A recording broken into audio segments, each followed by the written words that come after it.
transfiguration, RTC, la fréquence de la sainteté, pour ramener au moins une âme par jour en Jésus, pour ramener au moins une âme par jour en Jésus, RTC.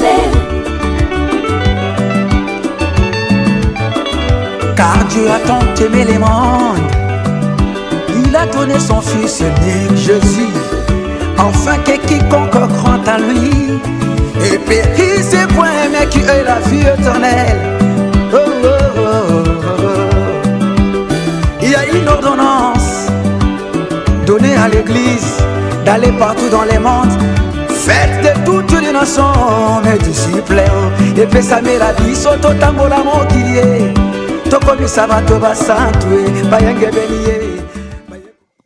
Oui, je disais que Jésus-Christ, on l'a reproché par sa mère, par son père, mais directement par sa mère, et il a obtempéré. Nous sommes dans Luc chapitre 2, versets 41 à 52. Reproché parce qu'il commençait à aller là où il veut, il fait ce qu'il veut, il ne dit rien à ses parents. Et les parents ont reproché, les parents ont tonné sur lui parce qu'il était encore jeune. Acceptons cela. Si quelqu'un te reproche, vous devez savoir une chose. Quelqu'un qui ne vous aime pas, il ne peut pas vous reprocher. Quelqu'un qui vous aime, la Bible dit, Dieu châtie celui qu'il considère comme un fils légitime. Mais si vous êtes exempté du châtiment que tous ont part, des châtiments auxquels tous ont part, sachez que vous n'êtes pas fils légitime. Alors, Jésus-Christ nous a donné donc cet exemple, comment il faut être soumis aux parents, comment notre prospérité ministérielle et même physique ici sur la terre, même notre vie, notre épanouissement dépend de la valeur que nous accordons à nos parents. Il y a curieusement certains enfants, la Bible dit, et là je regrette, mais Jésus-Christ ne nous a pas enseigné ça. Ça, c'est l'un des exemples le plus frappant que nous pouvons donner à la jeunesse. Christ, l'exemple, le modèle par excellence, notre parfait modèle. C'est un bon modèle en tout. En tant qu'enfant, il a montré qu'un enfant peut commettre certaines histoires qui ne plaisent pas aux parents, c'est possible, mais un enfant qu'il faut, un enfant digne, quand le parent reproche, un fils, il obtempère, il descend, il dit pardon et il change. Pas seulement dire pardon, mais il ne change pas. Jésus-Christ, on n'avait plus jamais entendu qu'il était rentré dans les temples ou bien il a fait ceci, cela. Non. Il y a des enfants qui disent pardon. Papa, pardonne-moi. Il y a des enfants quand on frappe, papa, pardon. Mais lorsque on les laisse, ils retournent à des mêmes choses. Jésus-Christ est notre Seigneur, notre modèle. Ce n'était pas comme ça. Lorsque tu es reproché de quelque chose, apprends à changer. Et ça fait la joie du Père. Et ça fait la gloire de Dieu. Et ça fait ton bonheur. Mais si tu demandes pardon par hypocrisie, là c'est très dangereux. C'est très dangereux. La Bible nous parle d'une race d'enfants. D'une race d'enfants qu'on appelle des sanguesous. Cette race, elle est très mauvaise. Très, très mauvaise. Vous allez la découvrir dans Proverbes chapitre 30, versets 11 à 17. Et je pense que vous serez aussi choqués par les comportements des enfants qui se comportent comme des sanguesous spirituels. Les sanguesous, la Bible dit, c'est une race. Comme ces vers de terre ou cette sorte d'insecte-là qui peut mordre. Il s'attache à toi, il s'attache aux parents, non pas par affection, mais dans le souci de soutirer quelque chose par n'importe quel moyen, même en détruisant les parents, même en tuant les parents ou en avalant les parents. Le sangsu, il vient par embrassement, par attachement. Son nom signifie suceur de sang, signifie aussi collant, signifie qui s'attache, qui s'attache pour soutirer.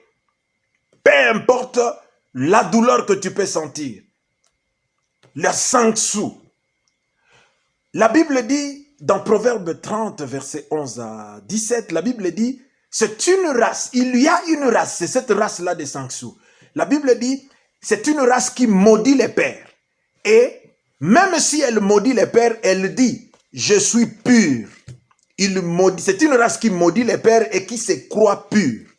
Cette race des sangsu.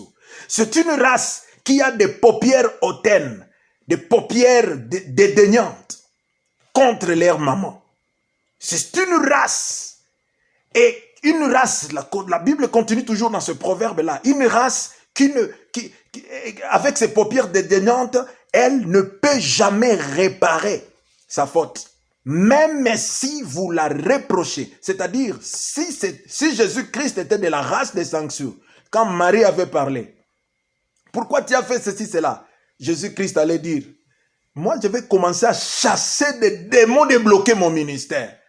Moi je vous pose la question, si Jésus-Christ pouvait déclarer l'onction pour détruire la résistance de Marie, cette prière pouvait réussir, hein? Parce qu'il est Dieu. Il est Dieu. Il pouvait dire fire et Marie par terre. Parce qu'il est Dieu. Je détruis ton autorité au nom de Jésus-Christ. Et curieusement, il y a des enfants qui font des prières comme ça. Ils se retirent, jeûnent et prières pour détruire les pères. Il parle, il lui détruit, il prie au nom de Jésus. Je coupe l'autorité du Père. Je détruis fire. Je lui lance du feu. Si Jésus-Christ pouvait faire ça, ça pouvait attraper Jésus. Ça pouvait attraper Marie. Parce que Jésus-Christ est supérieur. Il était plus grand que Marie. Il était plus grand. Mais je ne sais pas. Je ne sais pas. Quelle leçon s'il pouvait faire ça. S'il pouvait dire, hey, maman, quitte là-bas. Vous savez, même à la fête des Canaan, quand Jésus-Christ avait eu l'autorité divine, la permission de Dieu en tant que Dieu lui-même et la permission des parents. Quand, à la fête des Canaan, Jésus-Christ, on lui a dit, non, il n'y a plus, sa maman est venue, il dit, maman, mon fils, regarde. Parce que là, maintenant, la maman avait déjà compris ce que son fils était. Donc, le parent était d'abord dans l'incompréhension, ils l'ont bloqué, mais après, ils ont compris. La maman a dit, regarde, est-ce que tu ne peux pas faire quelque chose? Et j'ai aimé la phrase de Jésus-Christ. Souvent, les gens parlent de, il a appelé sa maman femme. Non, non, c'est ça, je sais pas ma préoccupation d'aujourd'hui. Jésus-Christ respectait beaucoup. C'est une manière de parler. Et un autre jour, nous allons expliquer cela. Bien-aimé, moi, ce que je désire développer plus aujourd'hui, il a dit ceci à sa mère. Mon heure n'est pas encore là. Pour que tu dises une phrase comme ça à quelqu'un, c'est-à-dire vous avez déjà beaucoup parlé. C'est-à-dire vous savez maintenant dans quoi votre fils est. C'est-à-dire la maman était déjà informée. C'est pour cela la Vierge Marie est parmi les apôtres, parmi les disciples de Jésus-Christ. Parce que si nous pouvons compter parmi les disciples élevés, les disciples particuliers de Jésus-Christ, nous pouvons citer les Marie de Magdala, les Marie, mère de Jésus-Christ, tout ça. Les Marie et les Salomé, tout ça. Donc, bien-aimés dans le Seigneur, représentez-vous un peu Jésus-Christ qui dit, mon air, maman, mon air n'est pas encore là. Mais regardez la soumission de Jésus. Oh, je ne sais pas. Que Dieu soit loué. Que Dieu soit loué. Il fallait seulement, vraiment, quelqu'un du caractère de Jésus. Son heure n'était pas encore arrivée. Et sachez qu'il dit toujours la vérité. Hein. Jésus dit toujours la vérité. Son heure n'était pas encore arrivée. Est-ce qu'on peut encore avoir des serviteurs qui peuvent respecter leurs parents? Et quand ce n'est pas l'heure de faire quelque chose, il y a des gens qui négligent leurs parents dehors là-bas. Les papas peuvent t'appeler, les papas peuvent dire ceci, cela. Et il y a même des gens qui sabotent les ordres de leurs parents. Et curieusement, parfois même des parents spirituels, ils te donnent un ordre. Tu négliges parce que tu as tellement l'onction. Tu as l'onction. Et puis tu as déjà des disciples. Tu as déjà des disciples. Jésus-Christ avait déjà des disciples. Il était là avec ses disciples. Tu vas voir quelqu'un qui sabote le père. Ah, papa, tout ça. Des histoires comme ça. Papa dit, viens, je désire que tu sois là. Ne manque pas à telle chose. Ah, je vais aller quand je veux. Tout ça. Mais Jésus-Christ a obtempéré. Pouvons-nous avoir des jeunes comme ça? Pouvons-nous avoir des fils comme ça? Vraiment, il ne devait être que lui. C'est seulement lui qui devait venir. Et nous devons tirer des leçons. Des leçons. Ce n'était pas son temps. C'est-à-dire, il n'était pas disposé à recevoir sa mère. Il n'était pas disposé à écouter sa mère. Ce n'était pas son temps et ce n'était pas son plan. Le plan qu'il avait avec Dieu. Pour le plan qu'il avait dans sa divinité, le plan qu'il avait pour faire des choses ici sur terre. Mais la maman est venue, une maman déconnectée qui ne connaît même pas les temps du ministère de son fils. Et regardez, une maman là déconnectée qui vient faire les miracles. Ce n'est pas mon temps, maman. Qu'est-ce qu'il y a avec toi? Hein? Moi, je pense que les archbishops, les représentants légaux, le pasteur, le révérend pasteur, les évangélistes internationaux d'aujourd'hui, ils pouvaient dire, écoutez. Faut pas, vous savez, il faut pas venir, mais je ne suis pas n'importe qui. Tu m'as mis au monde, merci. Mais tu dois savoir que j'étais né par l'onction du Saint-Esprit. Hein? C'est par l'onction du Saint-Esprit. Attention, maman. Bien-aimé, Jésus-Christ a obtempéré. Et il a gardé silence. Moi, je pouvais même penser que il pouvait dire, ok, ça va, maman, je pense que tu m'as compris. En tout cas, excusez-moi, maman. Vous savez, il y a des personnes à qui on ne dit pas non. Est-ce que tu sais ça? Tu ne sais pas ça. Il y a des personnes, si tu dis non, tu es déconnecté. Et tu te bloques. Il y a des personnes à qui on ne dit jamais non. Ils existent. Ils existent. Il faut les écouter. Jésus-Christ, ce n'était pas son temps, ce n'était pas les plans qu'il avait, ce n'était pas... Il dit, ok, écoutez aussi Marie. Marie qui dit, la Vierge Marie, elle était aussi extraordinaire. Hein? Faites tout ce qu'il va vous demander. Bien-aimé, vous connaissez la suite. Je parle de la sanction. La sanction, la Bible dit, c'est une race. C'est une race qui peut mordre le parent. Une race qui peut mordre le parent et s'attacher à la plaie du père.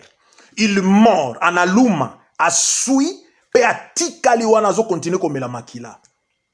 Il y a papa, il y a maman, il y a pauvre, il y a indigène, azomela. Et en littérature, on dit qu'une sanksou, c'est une personne qui soutire quelque chose de quelqu'un, peu importe la destruction qu'il entraîne dans la personne de laquelle il soutire ce qu'il trouve. C'est ça la définition littéraire d'une sanction. Bien-aimé, on dit qu'il peut soutirer de l'argent ou les intérêts par tous les moyens. En t'embrassant, il t'embrasse, il fait comme... Parce qu'il n'a pas la force. Il n'a pas la force. Il t'embrasse, il t'approche. Donc, ce sont des grands hypocrites. Les sanctions. Ils montrent l'affection. Ça peut être un mari, ça peut être un fils. Il vient, ça peut être ta femme aussi. Mais que Dieu vous aide. Donc, quelqu'un qui est prêt à te tuer. Et je vais continuer cette phase. Mais je vous dis seulement que la sanction, ses dents, le mâchoire de la sanction est comparable à des couteaux. Et il peut tuer la sanction. Mais ne sois pas cela. Au nom de Jésus-Christ. Amen.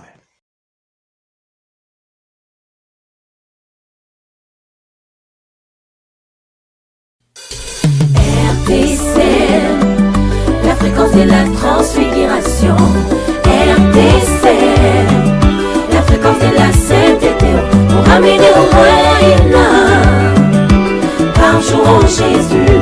Pour ramener au moins une âme par jour en Jésus. RTCL.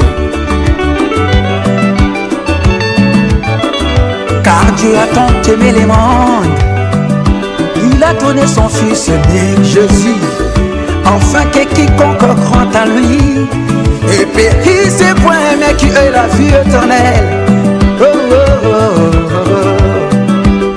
Il y a une ordonnance donnée à l'Église d'aller partout dans les mondes. Faites de toutes les nations mes disciples. Et puis ça met la vie sur tout tambour la mot qui est. Tokomi sabato basantwe bayenge beniye.